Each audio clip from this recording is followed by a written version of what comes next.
The centennial of automotive news comes once, and with it, a book worthy of the milestone. Produced in a premium hardcover format, this limited edition volume is designed to be a lasting presence in the offices, boardrooms, and Zoom backgrounds of leaders across the country. It's a celebration of the innovation, influence, and endurance that defined automotive news' first 100 years and a marker for the road ahead. Alongside historic moments, it offers fresh reflections from today's leaders on the forces reshaping the business, including an essay from Kathleen Ligocki, the highest-ranking female executive in the global auto industry during the late 1990s and early 2000s, about the rise of Mary Barra at GM. When I look at someone like Mary continuing to have impact at her level, it inspires me to continue to have impact at mine. The book will ship in late December. Copies are limited. You can pre-order now until Friday, November 21st at autonews.com. This podcast is brought to you by Proton Dealership IT, experts in dealership cybersecurity and IT management. Interested in a free cybersecurity, compliance, or IT consultation? Visit protontex.com. That's PROTONTECHS.com. Welcome to this weekend drive edition of Daily Drive for the fourth week in November 2025. I'm Kellen Walker in Los Angeles at the LA Auto Show. We're breaking down some of the biggest stories in the auto industry from the past week and looking forward to what's in store in the days ahead. Joining me today are Jerry Hirsch, Senior Editor of Tech and Innovation here at Automotive News, who's here with me in LA. Jerry, welcome to Weekend Drive. Glad to be here. And Larry Velaquette, who covers Toyota and Subaru for us at Automotive News, joins us from his home office in Southeast Michigan. Larry Legend, as always, welcome back to the show, sir. Great to be on Weekend Drive, Kel. Before we get into this week's news, Jerry, what's sticking out to you here at the LA Auto Show? And what are your general impressions? So there's a couple of interesting things at the auto show this year. It's really the Kia and Hyundai show. Kia unveiled the new, what it's calling the 2027, not 2026, Telluride 3-row crossover SUV. It's a really nice looking vehicle. I'm sure it's going to sell pretty well. The current model is going to do about 120,000 units this year. So we'll see how they can improve upon it. Obviously, it depends on the economy and pricing and a lot of other external factors. But it's a really nice vehicle. It's also going to have a hybrid powertrain. Lots of capability on this. It's a sibling to the Hyundai Palisade. There's same platform, same powertrains, etc. Each puts its own flavor in design and styling. And I would say the Kia one is probably a little bit more rugged looking at this point. Hyundai unveiled a Crater off-road concept, which is a bit like a Jeep on steroids. What's interesting about this is that Hyundai has not played in the off-road realm before, and it'll be curious to see if they really go forward with something like this. Another big question is, will this be a body on frame, which obviously optimizes off-road capabilities, or is this going to be a unibody product if they move forward? Still to be determined. I think they just wanted to show some capabilities and what they're thinking about over there at Hyundai. How important is the Telluride for Kia? And what do you guys think about Hyundai and other automakers really leaning into hybrids for large SUVs? So the interesting thing about hybrids, we're going to take that question first, is that it does improve fuel economy. But one of the things that automakers are now doing with hybrid technology is using that electric motor as a power boost. So they're improving performance, they're improving acceleration and other aspects of the car, other driving dynamics by applying electric motors and a larger battery and that type of technology. So what they're really looking at this is, good fuel economy, but this new iteration where, wow, we can provide more performance and more interesting vehicle to consumers with this technology. Gotcha. And Larry, what are your thoughts? Well, we've had this debate within our Toyota product mix for a while now. They have this iForce Max hybrid powertrain, which they put in the Tundra and now in the Tacoma and their body on frame vehicles. And I got to tell you, as a hybrid, you get extra power, but if I'm buying a hybrid, man, that mileage is disappointing. It is really disappointing. If I'm used to a hybrid, we got the Prius, the Camry, these all hybrid powertrains that are getting 50 plus miles a gallon, and I go into this iForce Max body on frame hybrid, tuned for more power, which they did purposely, but the mileage just stinks for what That it may be a you know. Toyota thing, though. Well, yeah, but Jerry, it is their technology, right? These the hybrids came from Toyota.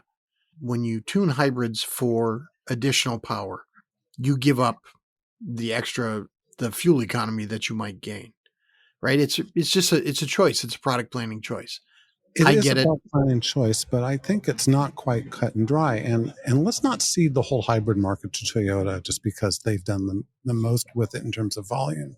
Other automakers are developing this technology and advancing it. So the Hyundai Palisade 3-row SUV, it's a very big vehicle, and you can get into the 30 miles per gallon on it. Yeah, that's not 50 gallons of a Prius, but you're not driving a Prius. You're driving a much more capable, much more comfortable, much quieter vehicle. So I think that you have to compare it to what would you get for a Chevy Tahoe or something like that. The Palisade is unibody, not body on frame, right? Yes, it's unibody, right? Yeah. Okay. So, I mean, I'm talking about large body on frame vehicles, pickup trucks, large SUVs, not crossovers. I think if you're in a unibody discussion, the Palisade, the Highlander, etc., the Grand Highlander, yeah, you can get in the 30s, but you don't have the off-road capability, the towing capacity generally that you do with a body on frame vehicle. Interesting stuff, guys. Well, before we break, we should talk about who is not here. Who's standing out to you the most, Jerry? Okay, so I'm looking at the West Hall. The LA Auto Show is divided into two halls. One of them is the West Hall, the other is the South Hall. In the West Hall, there are three automakers only: Kia, Rivian, and Ford. Rivian has a very small stand. Honda is there, but that's a dealer stand. Outside of the West Hall, Porsche is there, but that's a dealer stand. So what we're seeing is a lot of the automakers just are no longer participating in auto shows. Who's really missing from LA, and they used to be a standby: Mercedes, BMW, Jaguar Land Rover, Audi. We had Rolls Royce here coming regularly back a decade ago or more. It's just the luxury brands have just abandoned the LA show, which is really interesting because LA is a huge luxury market. So that's the thing that stands out to me this year. The other thing is it's just there's not a lot of activity. I mean, it shows how auto shows are dying, and they're going to probably morph into as they are supposed to be, consumer-facing shows with a lot of the local dealer groups, the branded dealer groups, taking responsibility for the displays, with maybe some support from the automakers and maybe none. And Larry, is this something that we've been seeing, I guess, coming for a long time, especially since coming out of COVID when it comes to the auto shows? Yeah, it actually, just to be fair, it started before COVID. And it is not limited to U.S. shows. It is shows around the world. Really what's happening is we've gone through the last decade of automakers having to spend money on electrification, on ADAS, right? On automated driving. Those are giant projects, giant engineering projects. They cost money. And then to top it all off, this year we get tariffs, right? Right. Which is just an open tap on their profits, on the profits of every automaker. So budgets are being constrained all across the industry. That's having an impact on marketing budgets. So if I'm running an automaker and I'm thinking, okay, do I want to spend several $1 million to have a press conference at an auto show that's, may or may not draw, have a return on it, or, keep some people employed and try and engineer my way out of this mess? It's kind of pretty clear cut to me anyway. And those are the choices that automakers are are making. That's why auto shows are having such a hard time. It's one of the reasons auto shows are having such a hard time. There's also another interesting aspect of it. It's how you reach consumers these days. So in the old days, a decade ago, 2 decades ago, auto shows would come and the automakers would come to auto shows and have big splashy displays and big press conferences and big events. Now they're redirecting a lot of that money, not only to the stuff that Larry said, which badly needed very heavy spending and capital expenditures in those areas, but also they're having standalone events, and they're not so focused on the traditional media, the traditional auto media. They're inviting influencers, the YouTube generation, the Instagram generation, the TikTokers, because that's the way consumers are experiencing and getting impressions. And they just think that's probably a better spend for them. They're going to surface their vehicles, their news, their marketing messages in front of many more people that way than spending $1 million on a big booth at the LA Auto Show. And to be fair, if I can jump in, and to be fair, they get to control the message then instead of what journalists write. Coming up, we'll talk about Nissan's big hybrid plans for next year, and we'll talk about Akio Toyoda gleefully donning Donald Trump merch and driving a Ford F-150 in Japan. That's next on Weekend Drive. Educating consumers about EVs can be a big lift for dealers. Michael Barabay is a former Department of Energy official and the new CEO of CalStart. He joins us this week on the Automotive News Shift podcast to talk about how CalStart is helping retailers reach more customers and move EVs off their lots. As technology's been evolving, it's been more about the technology. Now it's just, we've got to be, how do you make it simple for consumers? I'm Molly Boygon. And I'm Hannah Lutz. Barabay also talks about how private companies can work with the public sector to get more stability around clean energy policies. And as always, we bring you the latest news from the world of automotive technology and innovation.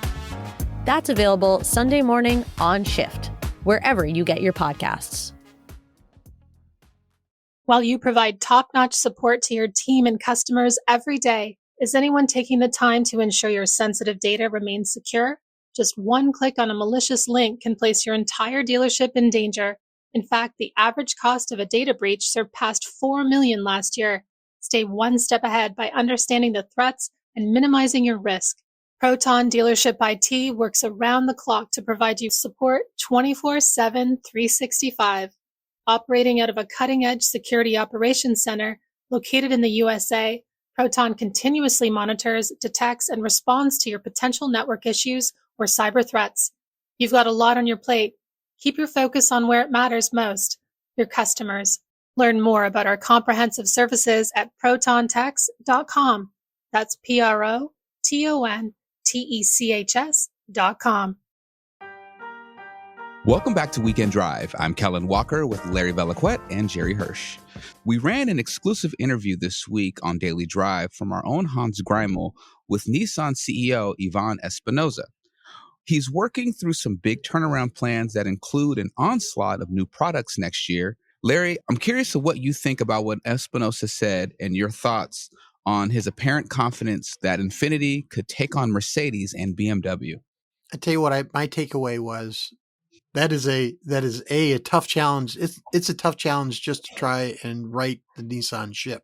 Let alone those are ambitious goals we're going to push Infiniti, which is to this point been a rounding error in the luxury space, and put it up against BMW and Mercedes and Lexus, and it would have been Tesla. It's not Tesla anymore. Those are big plans. I mean, Audi has tried for how long to crack that? Made a dent and then withdrew because of the emission scandal.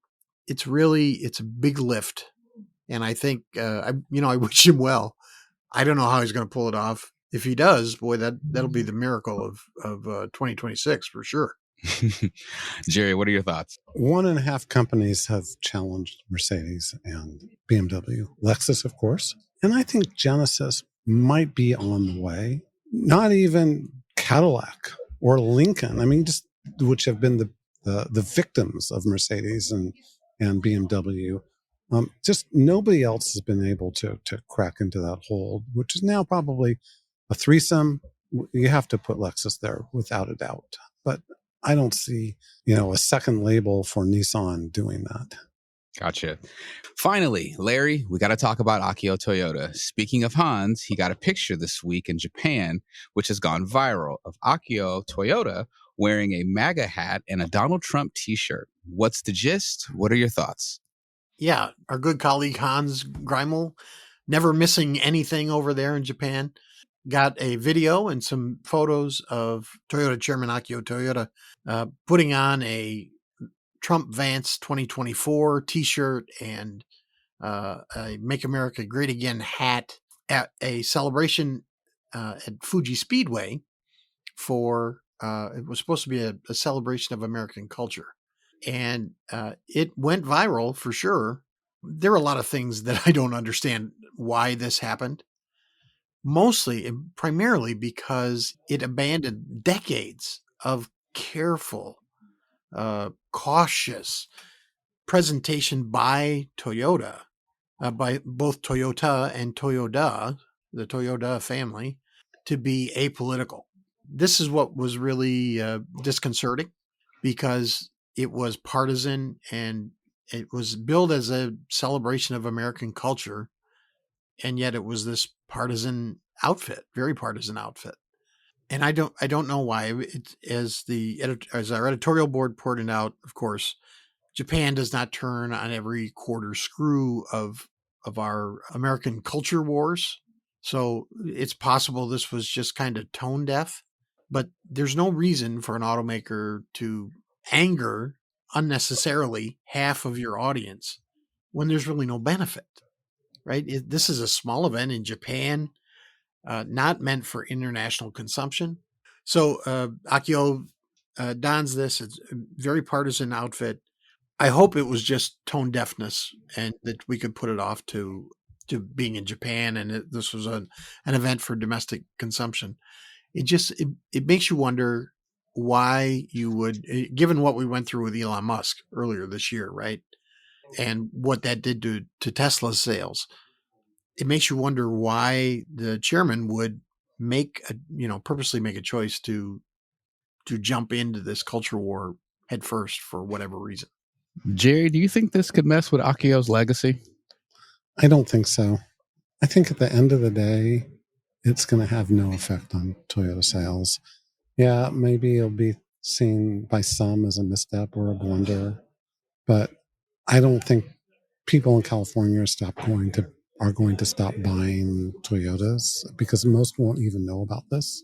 Those who might be politically on the other side of this culture war. And I think some of the MAGA crowd will find out about it, and that might make them think twice about maybe they should look at a Tundra or a Tacoma instead of that F-150 or a Ram or a Silverado. So I think at the end it nets out with no effect. I think it's just a notable event that some groups are going to kind of glom on, but a month from now it'll be forgotten. Gotcha. Larry, Jerry, thank you so much for joining me. Thanks, Cal. Thank you. That's all for this weekend drive edition of Daily Drive. I'm Kellen Walker. Thanks to Automotive News executive producer Jake Neer for his help on today's podcast. You can get the latest news on the LA Auto Show, manufacturing, and everything happening in the auto industry at autonews.com. We'd love to hear from you. Let us know what you think of the show and the topics we covered today. Send us an email at dailydrive@autonews.com or leave us a voicemail at 313-444-2774. If you enjoy the podcast, remember to like, leave a review, and subscribe so you never miss an episode.